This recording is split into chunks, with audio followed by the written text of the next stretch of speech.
Roberto, vos sos físico, sos músico, sos escritor. Quiero que charlemos de todo, Dale. desde el Big Bang hasta por qué una moneda puede llegar a caer de canto. Pero vos escribiste un libro que para mí es casi la Biblia, Ah, bueno. que se llama El azar en la vida cotidiana. Escribiste muchas cosas, a veces muchas de esas inaccesibles para una mente un poco limitada como la mía, pero El azar en la vida cotidiana sale en una colección que se llama Ciencia que ladra, que es justamente eso, la ciencia que pueda llegar a la gente. Y te digo que es mi Biblia porque me la paso citándolo frente No. a mi mujer, que es todo lo contrario, que encuentra señales en todas partes. Ayer nomás estamos en el proceso de tratar de encontrar una casa por un crédito hipotecario, a ver si compramos finalmente la casa para nosotros y nuestros hijos. Y entonces vimos varias y estábamos bastante enfocadas en una, pero había otra que nos había gustado, pero que medio que la habíamos abandonado. Y este fin de semana me dice, me crucé con el arquitecto en el mercado y me crucé con la mujer del arquitecto, me la Después. crucé que andaba con la camioneta, entonces eso es una señal. Tenemos que comprar esa. Tenemos que volver a ver esa casa. Claro. Y yo le digo, no, eso es azar, no tiene nada que ver con las señales, no hay ninguna señal. ¿Vos me podés dar argumentos para...? Para refutarle a tu mujer. Para Vos refutar a querés mi comprar la mujer. otra casa. Yo quiero comprar la otra, pero además Sí. no creo en las señales, creo que las cosas pasan porque... Claro, porque lo que pasa ahí es que tu mujer se encontró con el arquitecto, pero también durante esa semana, en muchos lugares a los que fue, no se encontró con el arquitecto. Claro. Esos eventos también son coincidencias, el no encontrarse. Es decir, hay un cuento famoso que no llegué a ponerlo en el libro, porque lo encontré después, Sí. de un cuentito muy corto de Nabokov sobre las coincidencias. El tipo está en el mar Adriático, navegando, el mar azul, muy lindo, y está tan entusiasmado que se le cae el anillo, un anillo muy valioso que él tenía. Al año vuelve a la misma costa, unos kilómetros más adelante, va a un restaurante muy lindo frente al mar, pide pescado, le traen el pescado, abren el pescado, y adentro del pescado no estaba el anillo. Y eso es lo que más me gusta de la coincidencia, digamos, ¿no? Claro. O sea, si estaba el anillo era una gran coincidencia, pero que no esté también, porque es un evento más. Es decir, uno tiende a invertir dos probabilidades, que son la probabilidad de que vos, saliendo hoy por la calle, te encuentres con tu amigo que se sentaba al lado tuyo en primer grado del colegio en la esquina de Santa Fe y Callao, esa probabilidad es bajísima, Sí. digamos. Mientras que la probabilidad de que vos alguna vez en tu vida, caminando por la calle, en algún lugar del mundo, te encuentres con alguien que no veías hace mucho, es altísima, porque en algún momento de tu vida te vas a encontrar, Claro. ¿no? Y lo que uno tiende a hacer es invertir las dos. Cuando se encuentra con alguien por casualidad, piensa que es esa persona, invierte esa probabilidad pensando que ese encuentro casual es un encuentro como planeado, digamos, ¿no? Por alguien, claro. no por vos en este caso, sino por alguien. De modo que la mayor casualidad es que no existen estas casualidades. Las casualidades están dadas a ocurrir. Es decir, cuando yo hago un experimento que lo cuento en el libro, que es tirar monedas, ¿no? Tirar 100 monedas. Y yo lo que hago en el experimento es decir, ante una audiencia, les digo, tiren 100 monedas y anoten el resultado. Sí, cara o seca. Cara o seca. Uh-huh. Y van anotando y van mirando lo que va saliendo. Pero háganlo al experimento de dos maneras. Y en ese momento yo me voy de la sala. Primero hagan un experimento mental. Van tirando y van diciendo, ¿qué creen que saldría? ¿No? O sea, tiran una moneda mentalmente. Sí. Y van haciendo la lista. Y después tiran monedas reales y hacen la lista. Sí. Y yo entro a la sala y puedo decir cuál es la real y cuál es la pensada. Porque uno tiende a pensar que, por ejemplo, 7 caras seguidas es muy improbable que salgan, Uh-huh. ¿no? Sí. Entonces, si alguien ve 6 caras seguidas, dice, no, la próxima va a ser cruz o sello. Ahora, es cierto eso, pero la probabilidad de que salga cruz después de que salgan 6 caras es la misma. Es la misma. La moneda no sabe que salió antes. No sabe que salió antes. Claro. No sabe que salió antes. Y ahora bien, la probabilidad de que salgan, si yo empiezo a tirar moneda, la probabilidad de que salgan una moneda que no está cargada, digamos, que salgan 7 caras seguidas es baja. Pero la probabilidad de que salgan 7 tiros iguales en una secuencia de 100 tiros es muy alta, es casi más del 50%. Es muy probable que pase. Es muy probable que pase en algún lugar. Claro. Entonces, ahí está la diferencia entre lo que es una coincidencia y un evento dado a ocurrir por las mismas leyes de la probabilidad. Porque nosotros cuando nos fijamos en la coincidencia solo miramos ese hecho y no estamos mirando todo el volumen de hechos. Exactamente, ese es el asunto. No estás mirando todo el volumen de hechos que son eventos tan válidos para las coincidencias, como dice Nabokov, como los que te ocurrieron. O sea, Feynman, que era un físico muy conocido, yo admiro muchísimo, y dice una vez, una anécdota a propósito de esto, dice, entra a la clase y dice, vos sabés que en el estacionamiento me encontré con un auto que tiene la chapa JFK 325. ¡Qué casualidad! Dice, Claro. un número cualquiera, ¿no? ¿Qué casualidad con qué? ¿Con qué? Bueno, con nada. Ahora, si ese número, que puede ser cualquier otro número, decía Diego, o decir, qué casualidad, me encontré con una chapa. Pero esa secuencia de letras es tan arbitraria como cualquier otra, ¿no? Bien, y al principio del libro citás varios ejemplos de cosas que tomamos como Claro. Que tienen algún significado, pero que en realidad están más regidas por el azar. Por ejemplo, bueno, también tirás el ejemplo del casino, que sobrevivimos unas vacaciones en el casino Sí, porque... pero esos son ejemplos tomados de mails verídicos, ¿no? Sí, O sea, esos son ejemplos reales. totalmente Porque reales. el del casino era que... Era que lo mismo, decía que ya es una persona que dice que sobrevivió a que se pagó las vacaciones porque creo que su novio era croupier o su novio trabajaba en el casino o algo así. Entonces esperaba que salga noche, estaba tanto tiempo en el casino que esperaba que salgan 7 negros seguidos y jugaba al rojo. Sí. Y dice que ganaba con eso, lo cual es probabilística. Puede ser que alguna vez podés pegarle, Claro. pero Pero como no vos bien significa dijiste, que vayas a ganar con eso. nunca podés ganar, porque la probabilidad de que salga el rojo, así hayan salido 50 negros antes, sigue siendo, bueno, no es el 50% en la ruleta porque está el 0, ¿no? Claro. Pero casi el 50%. Y hay otro ejemplo que dice, probé con un montón de médicos para sacarme el dolor de espalda y al final fui un homeópata y me lo sacó. ¿Y cómo corre el azar ahí? Bueno, con la miopatía hay varios problemas con el azar, ¿no? Sí. Primero está el hecho de que en este caso la sistematicidad, o sea, con la miopatía pasa que el cuerpo tiene mecanismos de curación espontáneamente. El cuerpo, si vos te golpeas la rodilla, digamos, si no es muy fuerte el golpe, a los 3 días se te pasó el dolor. O sea, que el cuerpo tiene sus mecanismos, ¿no? Entonces, con el caso del dolor de espalda, que yo cito ahí, uno tiene que preguntarse si el dolor de espalda se curó por el homeópata o se curó porque se tenía que curar, ¿no? Número uno. El otro punto más delicado, porque yo sé que en Argentina, bueno, nosotros tendemos a valorar la homeopatía como una alternativa válida. La homeopatía es una pseudociencia y no está apoyada en ninguna evidencia. Y no solo eso, sino que si la homeopatía como principio funcionara, digamos, de una manera lógica, como uno piensa que funcionan los medicamentos, o por lo menos las drogas usuales, tendría que haber una nueva ley de la física, porque los medicamentos homeopáticos tienen un nivel tal de dilución, ¿no? Por ejemplo, hay el 100C. Eso quiere decir que vos tomás vos tirás una cucharadita de la muestra del principio activo que tiene la homeopatía, no sé, y lo mezclas. Entonces ahora sacás un centésimo de eso y lo metes en agua pura y lo mezclas. Y sacás un centésimo de eso y lo pones en agua pura y lo mezclas. Y lo repetís 100 veces. C es por cuántas veces lo repetís y el 100 es por qué porcentaje sacás.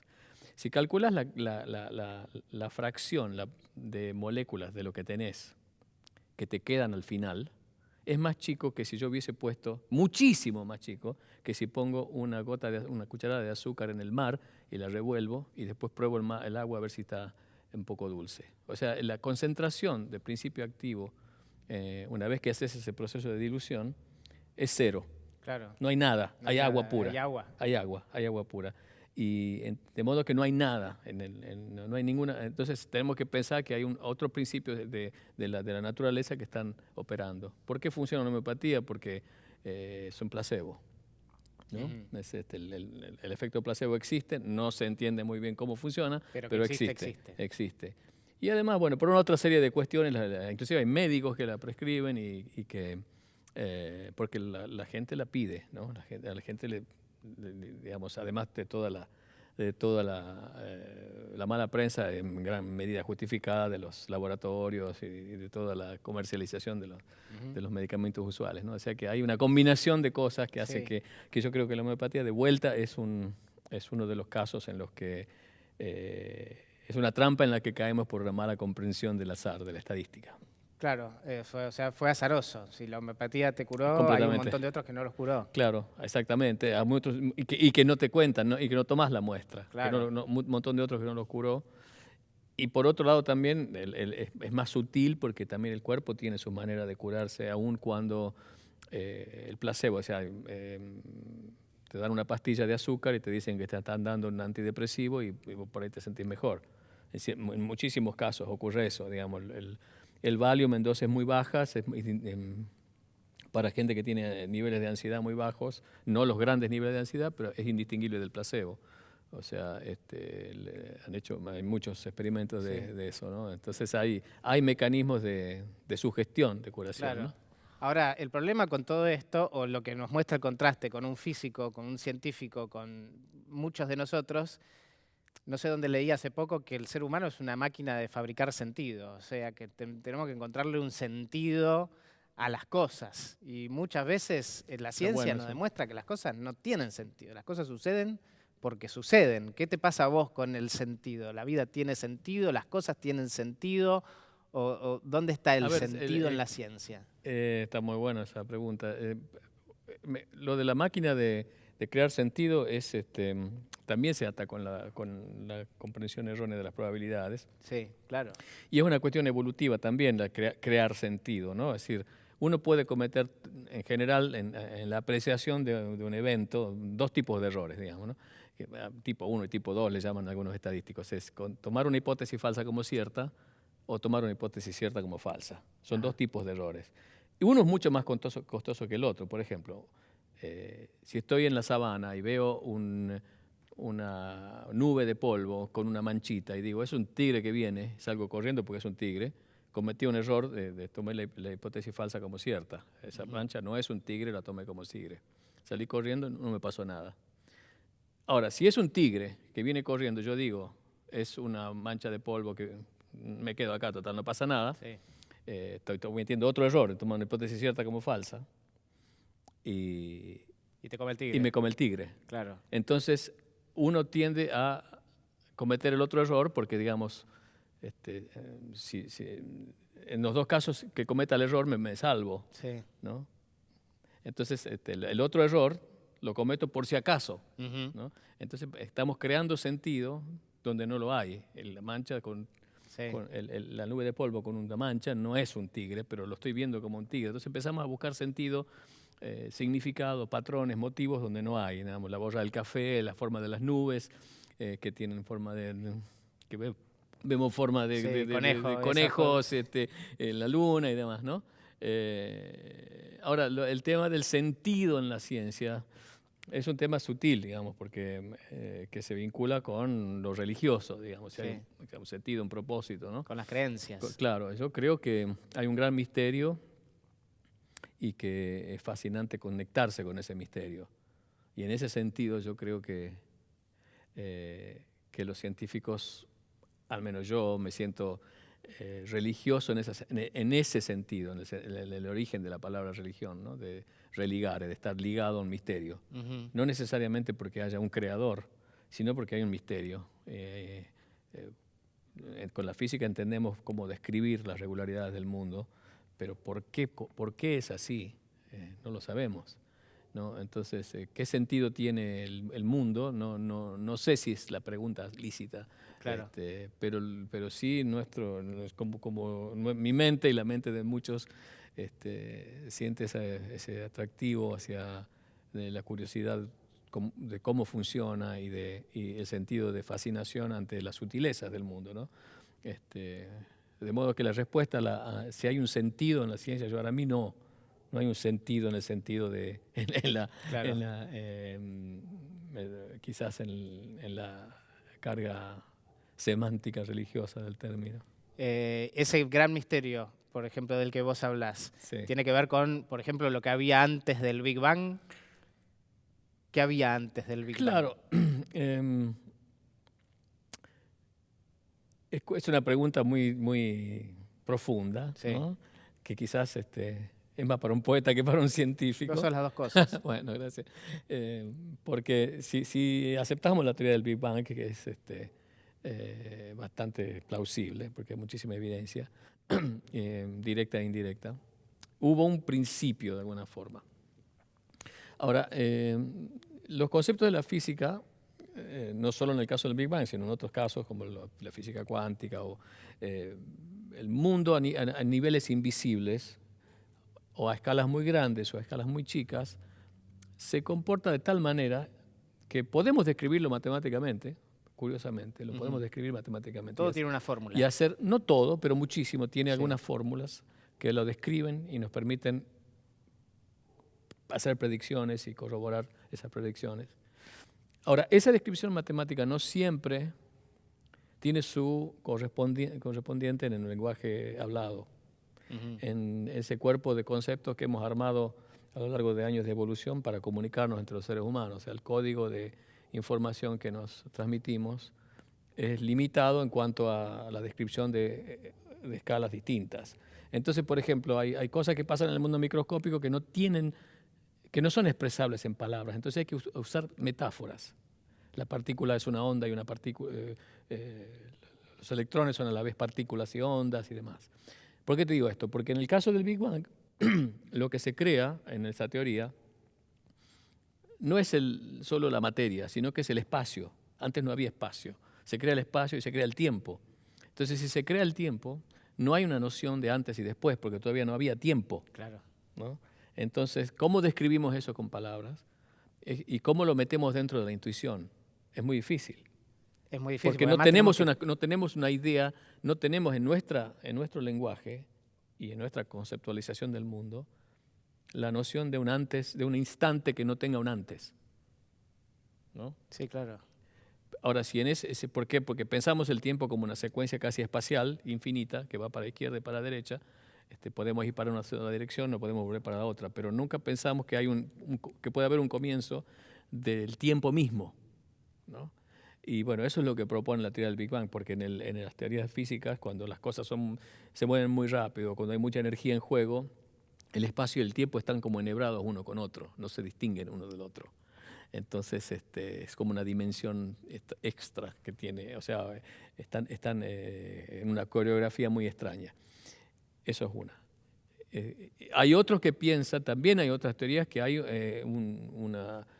una especie de, en un diagrama así de explosiones, es como que es una explosión que después vuelve a explotar para atrás. Ajá. ¿No? O sea que había el equivalente sería, si lo paso la película al revés, un big crunch, digamos, bang sería, claro, crunch sería algo que se achicó y volvió después a explotar. se vuelve, claro. O sea, eso podría también, eso está dentro de ciertas visiones. Yo creo que la pregunta todavía no es una pregunta como otras tantas que aparece, que el mundo es mucho más sutil de lo que podemos describir y que puede haber quizás instantes que no tienen un antes. Quiero que sigamos con el Big Bang y cómo se sucedieron las cosas para entender un poco el universo en el que estamos, pero lo que decís es algo que todo el tiempo me pregunto si no es una gran limitación de nuestra razón, porque nosotros creemos que somos el ser más evolucionado y podemos razonar y podemos llegar a un montón de conclusiones que un caballo no puede, pero ponerle que pudiéramos explicarle en idioma caballo a un caballo, no sé, una suma y una resta, y al caballo no le entra porque no le da la cabeza, ¿no será que a nosotros no nos está entrando cómo entender lo otro? Que por ahí te dicen una cosita y decís, ¿cómo no me di cuenta? Me hace acordar a cuando yo hacía ecuaciones en la escuela, que las hacía siempre mal, y me decían, no, fíjate que acá te equivocaste, y decís, claro, ahora entendí todo.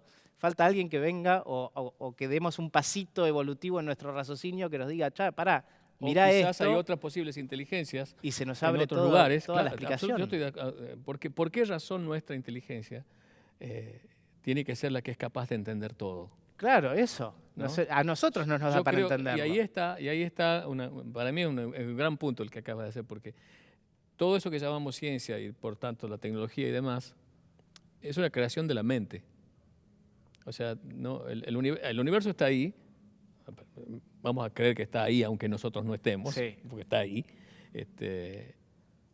Y nuestra mente es una mente más en las posibilidades de las evoluciones de la vida, que no necesariamente es la más sofisticada, lógicamente puede haber otras inteligencias o paralelas o que puedan, con otros sentidos. O sea, nosotros construimos las teorías en base a nuestra al hecho de que somos seres visuales, por ejemplo. Visualizamos ciertas cosas, hacemos imágenes, y bueno, nosotros tenemos una cierta manera de ver las cosas porque vemos cierta frecuencia de luz, digamos, porque el sol emite ciertas frecuencias, Sí. y justo en ese rango de luz evolucionamos para ver. ¿Qué tal si no, hay otras maneras de ver, otros planetas con distintas condiciones, o otros, donde los seres que evolucionan tienen otros sentidos, ¿no? Que ven otros colores, o sea, había que ver cómo es la ciencia, cómo es la descripción del universo, qué es lo intuitivo, qué es lo difícil de entender para otras inteligencias que han evolucionado con otros sentidos. O sea, nosotros somos unos seres como cualquier otro, como muchos otros posibles inteligencias que podrían haber existido o que quizás están existiendo en el mundo, para quienes quizás la idea del Big Bang no es tan rara, o que haya un antes y un después. O sea, estoy de acuerdo con vos, digamos, de que así como me cuesta explicarle al caballo el teorema de Pitágoras, yo soy el caballo de otro ser. Somos el caballo de otra gente De que está otro ser entendiendo que todo. me está tratando de explicar, Claro. y ese idioma yo no lo entiendo y no me entra en la cabeza, y bueno, estamos ahí, ¿no? Sí. Volviendo al Big Bang y al universo y todo eso que nos rodea, yo te escuché decir que pensás que, y bueno, un poco lo dijiste recién, que puede haber otras inteligencias en otros puntos del universo porque es tan grande y es tan gigante que puede existir. Pueden existir con otras formas que nosotros ni siquiera imaginamos. Sin embargo, la ciencia está buscando, me causa mucha gracia eso de la zona de ricitos de oro, ¿no? En distintas estrellas, Sí. que viene a ser esa zona que es son planetas que están orbitando alrededor de una estrella, Claro. decime si lo digo bien, que Sí. están en una zona de temperatura similar a la Tierra, Claro. cosa que se pueda desarrollar cosas similares Sí, a lo que vivimos nosotros. sí. O sea que buscamos parecidos. Buscamos parecidos, sí, buscamos parecidos. Pero puede- Porque sabemos que, digamos, pero tampoco es tan trivial buscar parecidos, porque No, es lo que tenemos estamos para basados, buscar. claro, pero claro, puede ser que haya otras cosas, Claro. tranquilamente. Pero ya si hay parecidos, quiere decir que puede haber también diferentes. Pero lo interesante de esto es que, claro, buscamos a nuestros primos. Sí. Buscamos a nuestros primos, que son organismos vivos, y detrás de eso hay una hipótesis muy fuerte, ¿no? Y que es que el hecho de que la vida es un fenómeno químico. Ujú. Entonces, si están un fenómeno, la vida como la llamamos nosotros, ¿no? La vida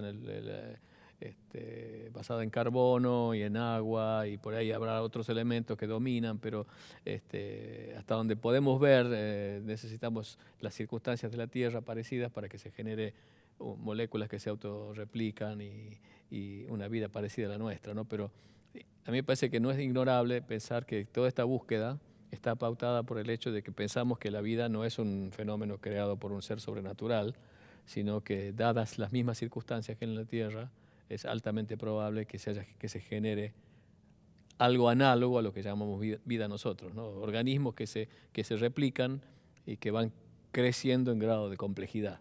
Eso es, y que toman decisiones.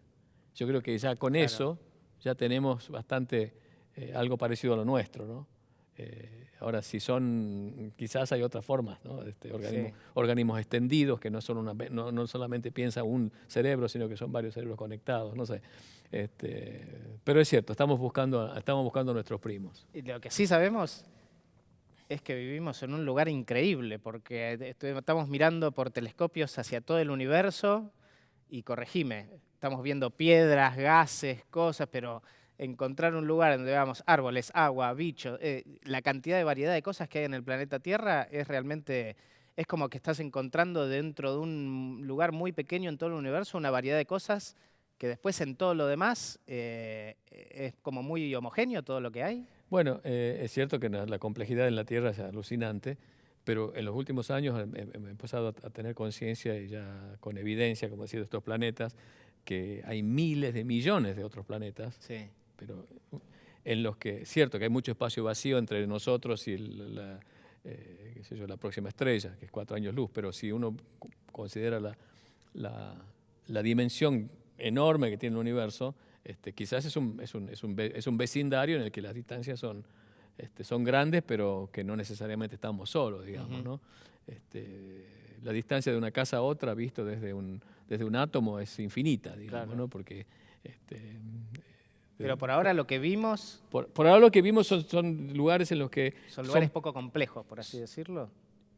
bueno, en nuestro sistema solar. De la Sí. evidencia que tenemos de esos lugares remotos, no hay mucha evidencia de que haya o no haya el orden que tenemos nosotros. ¿No? Simplemente Simplemente una cosa muy sofisticada rodeada de un montón de piedras y estrellas. Bueno, piedras y estrellas es un poco despectivo, ¿no? Porque Para nosotros llamar al también, universo. claro, no, quiero decir, el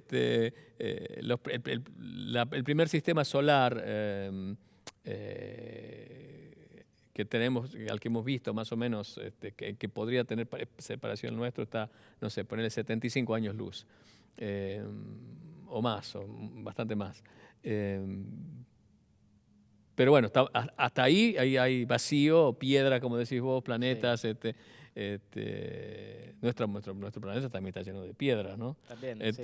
Estamos Pero, parados sobre piedras. sí. Es cierto que, que hay mucho donde pareciera ser que no hay vida, pero hay mucho en lo que, más allá de cierto radio, que hay un montón de otros sistemas solares en los que no sabemos. Ujú. Y que lo que sí sabemos es que cada vez tenemos más evidencia de que hay planetas en los que la vida es propicia, número uno. Número dos, hay otras teorías, la teoría de los multiversos, que esto podría ser que mucho más lejos las leyes de la física sean distintas. O sea, que la fuerza de la gravedad sea distinta. El título del Balseiro no te sirve. Hay que estudiar otra física. Hay que estudiar otra física. Entonces, y ahí ya se abre la puerta a una cosa muy distinta, porque ya no, en los que estamos buscando son nuestros primos dentro de las leyes que Claro. operan en nuestro planeta, en nuestro sistema solar y en las galaxias que conocemos. Pero podría ocurrir que haya otros sectores del universo, como burbujas de universos, donde hay otras leyes, ¿no? O por lo menos leyes en las que las cargas se atraen distinto. Si yo pongo el Sol y la Luna, la fuerza de gravedad sería completamente distinta que acá. Entonces eso haría que se abra una posibilidad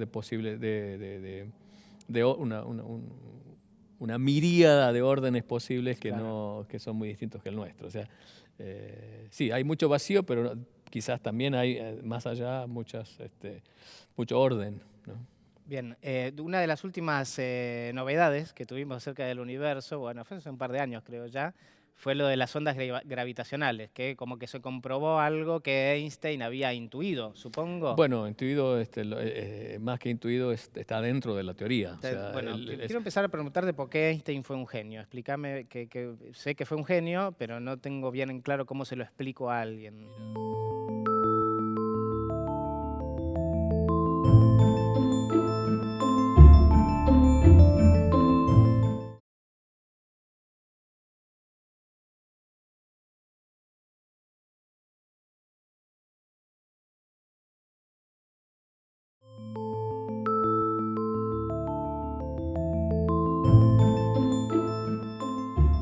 Quiero empezar a preguntarte por qué Einstein fue un genio. Explícame, que sé que fue un genio, pero Sí. no tengo bien en claro cómo se lo explico a alguien. Mira, yo acabo de escribir un libro, ¿no? Sobre la historia de la física, y antes de escribirlo, siempre tuve la noción de que el genio más grande era Newton Sí. y que el segundo era Einstein, ¿no? Sí. O para esos rankings Bien, está de bien. Maradona y Messi. Todos tenemos que No ponerle sé un quién es ranking. Messi, quién es Maradona, quién Sí. es Pelé, ¿no? Porque Newton lo que hizo es crear la matemática que no existía antes, necesaria para hacer sus teorías. Sí. Pero desde el punto de vista de la física, si bien es un gigante Newton sintetizó las leyes de Newton, que no enseñan en el colegio, que son 3 leyes que son la base de la mecánica, de la física newtoniana, ya existían antes. Y él lo que hizo es decir, bueno, esta y estas son las 3 o sea, hizo una gran síntesis. Ujú. Y después explicó la ley de la gravitación universal, que es bastante polenta también, O sea, eso es lo que lo pone a él en el super pedestal, ¿no? Con Einstein, yo creo que lo extraordinario, si bien la matemática ya existía, e inclusive él tuvo que aprenderse matemática que no entendía para hacer su teoría, las dos teorías grandes. Einstein tiene un montón de teorías, ¿no? Pero la que lo hace mucho más famoso que el resto, es la teoría de la relatividad. Sí. En la teoría de la relatividad, Einstein es el primer trabajo de 1905, es un trabajo sencillo. Es decir, se lo puede enseñar en la secundaria. La matemática que usa es muy sencilla. Sí, pero lo citamos como algo complejísimo, ¿no? La teoría de la Porque es relatividad. complejo, porque conceptualmente es complejo, porque el tipo dice algo que él aparentemente había pensado cuando era chico, ¿no? Si yo corro detrás de la luz, ¿la voy a alcanzar? Suponete que yo prendo la luz, ¿no? Sí. Y cuando prendes la luz empieza a viajar. Y llega de tu linterna o de la vela o vos prendés el foquito y llegas de la linterna al piso. Sí. Se mueve muy rápido la luz, pero en principio se mueve a una velocidad. Moverse se mueve. Moverse se mueve, porque antes no estaba iluminado, ahora ya está iluminado. Entonces, ¿qué pasa si empiezo a correr detrás de la luz? Y dice, hasta entonces se pensaba que la luz era como el sonido. Vos, si corres detrás del sonido, lo alcanzás, ¿no? Es decir, el sonido en el aire se mueve a 340 metros por segundo. Si vos te mueves a 200 metros por segundo, el sonido se aleja de vos a 140. Sí. ¿No? Cada vez vas corriendo por detrás y el sonido se aleja de vos más lento. Porque el sonido se mueve en un medio, en el aire, ¿no? Entonces se pensaba lo mismo hasta entonces, y es que la luz, si yo corría por detrás, si la luz mueve a 300.000 kilómetros por segundo, si me muevo a 200.000 kilómetros por segundo, suponete, entonces la luz se va a mover a 100.000 respecto de mí. Sí. O sea, achico la velocidad de la luz respecto de mí si me muevo detrás del... Eso es lo que se pensaba. Entonces había unas cosas que no andaban muy bien con los experimentos tomando esto, y dice Einstein, la luz no necesita un medio para... La luz se propaga en el vacío. Entre acá y la estrella y acá y el sol no hay nada. Está todo, salvo las piedras tuyas que te pueden encontrar. Pero si sacás las piedras, todo ese espacio vacío es vacío, ¿no? Se pensaba que... Y con eso es así, empieza el trabajo. Y entonces dice, bueno, si yo empiezo a moverme detrás de la luz, por más rápido que me mueva, nunca la alcanzo. Nunca disminuyo mi velocidad con respecto a la luz. La luz se aleja de mí siempre a 300.000 kilómetros por segundo. ¿Siempre va a estar más lejos? Yo pensé que se iba a 301.000 kilómetros por segundo. No, la luz siempre se mueve, digamos, en el vacío, digamos. Sí. No en el aire, ni en el agua, ni en el vidrio. La luz se mueve a 300.000 kilómetros por segundo. Hacia el norte, mando un haz de luz hacia el norte. Si yo empiezo a correr hacia el norte muy rápido, o una nave que va muy rápido, por más rápido que me mueva, la luz se aleja de mí siempre a 300.000 kilómetros por segundo. Eso es la teoría de la relatividad. Ese es el primer postulado de él. Y con eso, ya jugando con eso, se da con que el tiempo cambia. Y ahí están las genialidades de Einstein. El tipo propone que el tiempo es algo relativo. Porque, a ver si lo explico rápido. Si yo mando un haz de luz, suponete que tengo un reloj que es un espejo acá y un espejo acá. Sí. ¿No? El tic-tac del reloj es tac-tac, tac-tac, tac-tac. Lo que hace la luz es ir y volver, ¿no? Sí. Entonces este es el tic-tac. Vos ves el tic-tac de tu reloj, vos tenés un reloj ahí y medís tu tiempo. Ahora yo me empiezo a mover y vos ves que el reloj hace esto, ¿no? Y entonces la luz hace una diagonal, ¿cierto? Sí. Ahora, si la velocidad es la misma, en ir de acá hasta acá, recorre una distancia mayor. Entonces tarda un tiempo más largo. Una hipotenusa. Una hipotenusa. La hipotenusa es más larga que este cateto. Catetos. ¿No? Sí. ¿No? Sí. Entonces tarda más tiempo. Entonces vos ves que mi reloj, el tic-tac de mi reloj, es más lento que el tuyo. Sí. Entonces yo cuando me estoy moviendo, vos me ves a mí que envejezco más lento. ¿No? Claro. Bueno, pero eso es loco, porque decíamos que si vos te movés son dos tiempos distintos. Sí, sí. Y bueno, ahí está una de las grandes genialidades de Einstein en el primer trabajo, que muestra que el espacio y el tiempo se hablan uno al otro. Es una coreografía. Claro. Cuando se mueven, el espacio cambia, el tiempo cambia. El tiempo cambia, ¿no? Ya es una revolución. Es una locura. Una locura. Y después, eso es 1905. Su otro gran trabajo es de 1916.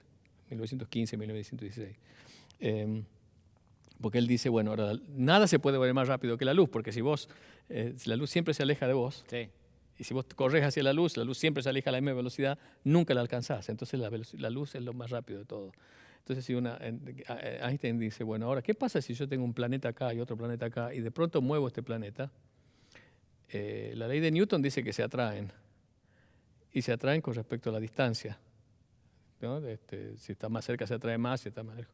Ahora, según Newton, si yo muevo este planeta, se entera instantáneamente, porque no hay nada que le diga, digamos. Sí, sí. En cambio, Einstein dice, no puede ser, porque tiene la gravedad, la información de que se fue de acá para acá, tiene que propagarse a la velocidad de la luz. Entonces Claro. hay una incompatibilidad en la teoría de la gravedad de Newton y la teoría de Einstein, de la relatividad, porque él dice, la luz es lo que... Toda información se tiene que propagar por lo menos a la velocidad de la luz, más rápido que eso no. Ujú. Entonces él en el 1916 hace una generalización de esta idea del tiempo y del espacio, incluyendo la gravedad, y ahí sí que se vuelve loco, porque ahí pone la nueva idea, para mí son las dos grandes ideas de él, ¿no? Que el espacio y el tiempo están mezclados, Sí. y la otra es que el espacio está curvo, el espacio se curva. ¿Qué significa que el espacio se ¿Qué curva? significa que el espacio se curva? Qué difícil. Es difícil, ¿no? Pero fíjate, para dar una idea, vos tenés una superficie la superficie de la Tierra, Sí, ¿no? La superficie de la Tierra es una superficie curva, sí, que vive en un espacio de 3 dimensiones, pero es una superficie de 2 dimensiones, sí. ¿no? Porque tiene vos con la latitud y la longitud podés llegar a cualquier lugar. Ujú. Ahora, si vos vas por el meridiano, ¿no? Te empezás a alejar suponete que salen 2 personas del Polo Norte, uno un poquito formando un ángulo, se Sí. empiezan a alejar, ¿cierto? Sí, Y después se empiezan a acercar, sí. ¿no? Entonces, si vos, y los dos van en el auto, ponen el auto fijo, yo voy hacia el sur, yo voy hacia el sur, y los dos van hacia el sur y después miran su distancia y después se encuentran abajo, Ujú. ¿no? En el plano, en una cosa plana, nunca se encuentran, porque No. si vos te vas en un ángulo, te alejas. En una curva, en un espacio curvo, tu distancia va cambiando, aun cuando vos te mueves en la línea recta, Sí, ¿no? Entonces, esa es una forma de ver en una superficie curva, una forma de saber que vos te estás moviendo en una superficie curva. sí. Otra forma, vos tenés a ver si en un círculo, en Sí. un plano. Yo dibujo en el piso un círculo. Sí, Mido el radio del círculo, sí. ¿no? Y después mido el perímetro del círculo. Ujú. Y el perímetro resulta ser 6 veces el radio, porque son 2pi por radio, Sí. ¿no? Más o menos, 6 un poco más.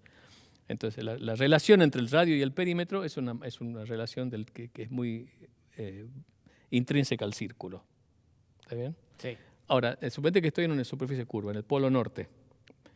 Me voy hacia el polo sur hasta hacia la latitud de Wisconsin, ponele, ¿no? sí, Y dibujo un círculo. sí. El perímetro de ese círculo ya no es 6 veces el radio, porque el radio está curvado. Claro. Entonces, si yo agarro en una superficie, dibujo un círculo y dibujo el radio, puedo saber si esa superficie es curva comparando el perímetro con 6 veces el radio. Claro, Si difieren, la superficie es curva. claro. Si no difieren, la superficie es plana. Correcto. ¿Ok? Eso en una superficie de 2 dimensiones. Ahora, en 3 dimensiones también puede ocurrir lo que dice Einstein, que si yo tomo, por ejemplo, la superficie, tengo un planeta acá, ¿no? En vez de medir el radio, mido la superficie de una esfera que Sí. rodea. La esfera es todos los puntos que están a la misma distancia del centro. Si mido la superficie de la esfera y no se corresponde con el cuadrado del radio por 2pi o 4pi, quiere decir que el espacio está curvado. Es decir, ese análogo que yo te acabo de dar en 2 dimensiones es perfectamente ahora trasladable, es difícil de pensarlo intuitivamente. Y por eso lo pensó Einstein. Claro, entonces él demuestra que el espacio se curva. Entonces, si hay un planeta un planeta muy pesado que está deformando el espacio, como si fuese un colchón de espacio, Sí, si se mueve muy rápido, va a emitir una onda. sí. Y esa es una onda De gravedad. claro, Y esa es la onda gravitacional. claro, es la onda pero lo que se está moviendo es la curvatura del espacio. Sí, sí, sí. ¿No? Y cuando pasa por la Tierra, hace unas cosas, modifica unos interferómetros que hicieron 2, Y entonces lo interesante es que la señal que llegó es exactamente la que se predecía cuando un agujero, una cosa decae, dos agujeros negros que colapsan, se mueven muy rápido y emiten esa onda. Y eso es lo que se detectó. Y eso Esa es es lo la que onda gravitacional. Exacto, eso es lo que se detectó y es tremendo. Ya había habido un experimento indirecto antes, pues Joe Taylor es un físico que midió otra cosa indirecta, pero la onda nunca se había detectado. Digamos, lo que cuando algo emite una onda pierde energía y se achica. Claro. Y eso ya se había medido antes, la pérdida de energía de un agujero negro cuando colapsaba, pero nunca se había medido esa onda, que es una onda de la gravedad, claro. Y ese fue uno de los grandes descubrimientos, digamos, una de las grandes verificaciones de la teoría de Einstein. Aparte es muy interesante también porque es tan chiquitito, pero tan chiquitito el efecto, que se necesita una sofisticación técnica tremenda para poder medirlo, y la gente involucrada son miles de experimentales, miles de científicos. El trabajo donde publican el hallazgo son como 2 páginas de autores. De autores de la gente que estuvo Claro, estudiándolo. pues, normalmente son 3, 4, 5 autores Claro. y esto es increíble, es un hallazgo así a mí me gusta también porque es colectivo, ¿no? Y hay una argentina que está involucrada en el equipo. Y eso cambia algo, no te digo que nos cambie la vida cotidiana, pero acerca de los desarrollos que se están pensando o lo que fuera, ¿nos cambia algo o es solo saber que está buenísimo?